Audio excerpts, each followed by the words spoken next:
Welcome sa Tagalog Horoscope, ang iyong gabay sa pang-araw-araw na buhay. Hatid namin ang pinakadetalyadong horoscope na magsisilbing gabay mo sa pera, trabaho, pag-ibig, kalusugan, at swerte. Naway magtagumpay sa buhay ang lahat ng ating tagapakinig at subscribers sa buong mundo. Maraming salamat sa pag-subscribe at tanggapin ang siksik, liglig, at umaapaw na biyayang hatid ng Tagalog Horoscope. Ito ang iyong pang-araw-araw na horoscope para sa Virgo para sa Pebrero 21, 2025.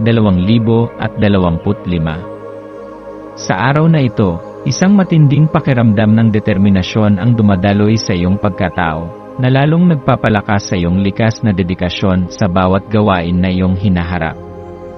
Ikaw ay isang taong palaging handang pagbutihin ang anumang ginagawa mo. At ngayon, ang iyong pagiging masinop at masipag ay lalo pang masisilayan ng mga nasa paligid mo.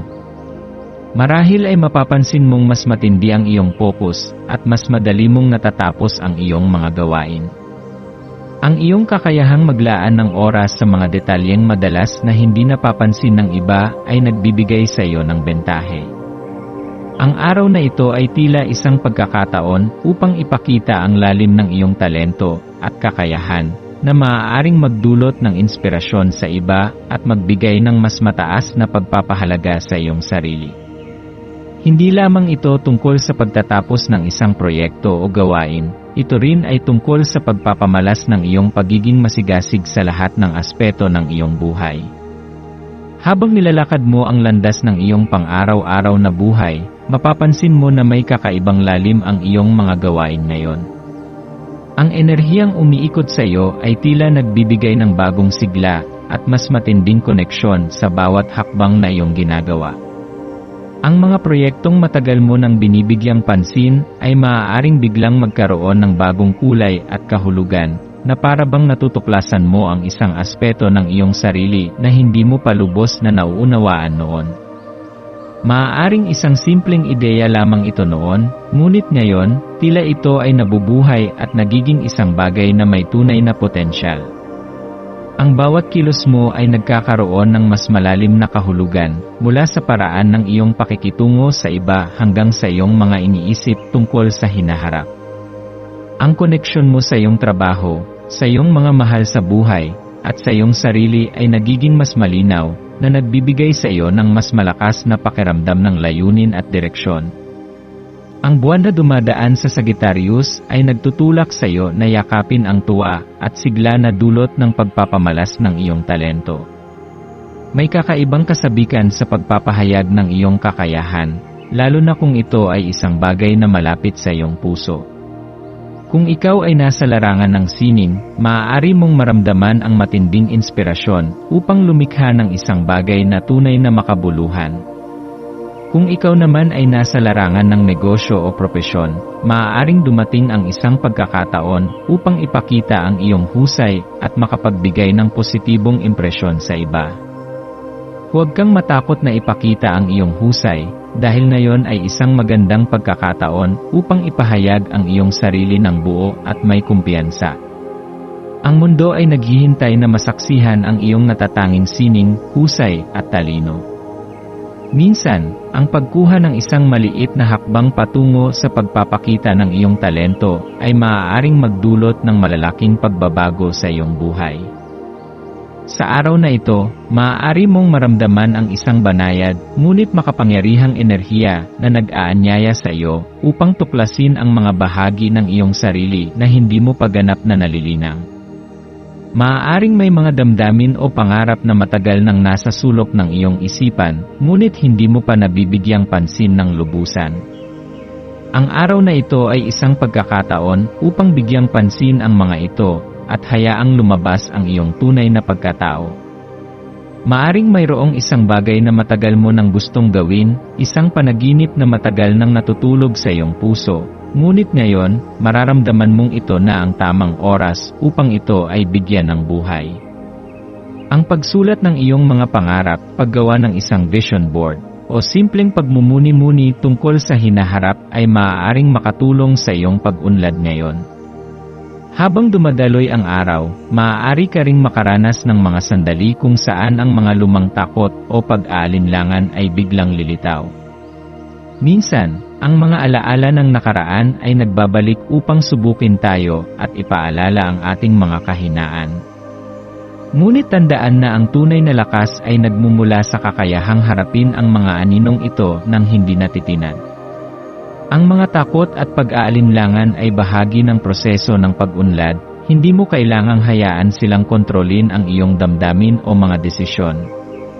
Sa halip, gamitin ang mga ito bilang inspirasyon upang patuloy na lumago at maging mas matatag. Ang bawat hamon ay isang pagkakataon upang ipakita ang iyong tapang at tiyaga. Ang iyong kumpiyansa ang magiging sandata mo laban sa anumang pagdududa na maaaring pumasok sa iyong isipan. Kapag natutunan mong yakapin ang iyong sarili ng buo, pati na ang iyong mga pagkakamali at kahinaan, mas lalo kang magiging malaya at tunay. Walang sinuman ang perpekto, ngunit ang kagandahan ng pagiging tao ay ang patuloy na kakayahan nating matuto at magbago. Ang iyong tiwala sa sarili ay hindi lamang magdadala ng tagumpay kundi magbibigay din ng inspirasyon sa iba. Huwag mong hayaang ang mga negatibong boses sa iyong isipan ay hadlangan ang iyong paglago. Sa halip, gamitin mo ang mga ito bilang gasolina upang mas lalong magsikap at patunayan sa iyong sarili na kaya mong abutin ang anumang pangarap mo. Sa paggalaw ng araw, hayaan mong ang nag-aalab na enerhiya ng buwan sa Sagittarius ay magsilbing lakas na magtutulak sa iyo upang yakapin ang iyong tunay na kakayahan. May mga pagkakataong maaaring nadarama mong limitado ka o may mga bagay na pumipigil sa iyo, ngunit ang araw na ito ay nagsasabing panahon na upang palayain ang iyong sarili mula sa anumang humahadlang sa iyong pag-unlad. Alalahanin na ikaw ang may hawak ng iyong kapalaran, at ang bawat desisyong ginagawa mo ay may kakayahang humubog sa hinaharap mo. Ang bawat hakbang na iyong gagawin ngayon ay may kahulugan at layunin. Huwag kang matakot na sumubok ng bago at palawakin ang iyong pananaw sa mundo. Minsan, ang pinakamagagandang pagkakataon ay nagmumula sa mga hindi inaasahang pangyayari. Maging bukas sa posibilidad ng pagbabago at hayaang ang iyong kuryosidad ay maging gabay mo sa pagtuklas ng mga bagong bagay. Ang iyong maswerteng kulay ngayon ay berde. Ang kulay na ito ay sumisimbolo ng bagong simula, paglago, at balanse. Isuot o gamitin ang kulay na ito upang mapalakas ang iyong enerhiya at madagdagan ang iyong sigla sa buong araw. Ang iyong maswerteng numero ay 5, 18, at 30. Ang 5 ay sumisimbolo ng kalayaan at pagbabago, ang 18 ay nagdadala ng matibay na intuisyon at proteksyon, at ang 30 ay kumakatawan sa kasaganaan at tagumpay. Ang iyong maswerteng gawain ngayon ay ang paglaan ng oras upang kilalanin ang iyong sarili ng mas malalim. Maaaring ito ay sa pamamagitan ng pagsusulat ng iyong mga saloobin sa isang journal, pakikinig sa musika na nagpapakalma ng iyong isipan, o paggawa ng isang malikhaing proyekto na nagpapahayag ng iyong tunay na damdamin. Sa pagtatapos ng araw, bigyan mo ng sandali ang iyong sarili upang pagnilayan ang mga nangyari. Ano ang mga natutunan mo? Ano ang nagbigay sa iyo ng inspirasyon? Ano ang nais mong ipagpatuloy sa susunod na araw? Ang bawat araw ay isang bagong simula, at sa bawat sandali, may pagkakataon kang gumawa ng isang bagay na makabuluhan para sa iyong sarili at sa iba. Ikaw ay isang nilalang ng liwanag at lakas.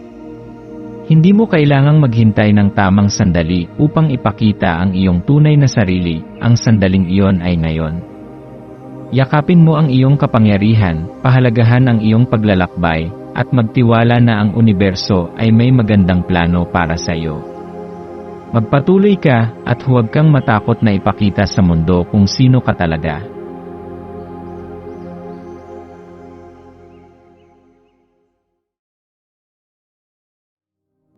Tayo ay magkaroon ng kaunting sandali upang ipagdasal ang lahat ng mga dalangin ng ating mga subscribers, na sana'y matamo nila ang kanilang mga pinapangarap sa buhay, magandang trabaho, mabuting kalusugan, payapa at masayang pamumuhay. at siksik, liglig at umaapaw na biyaya at kayamanan.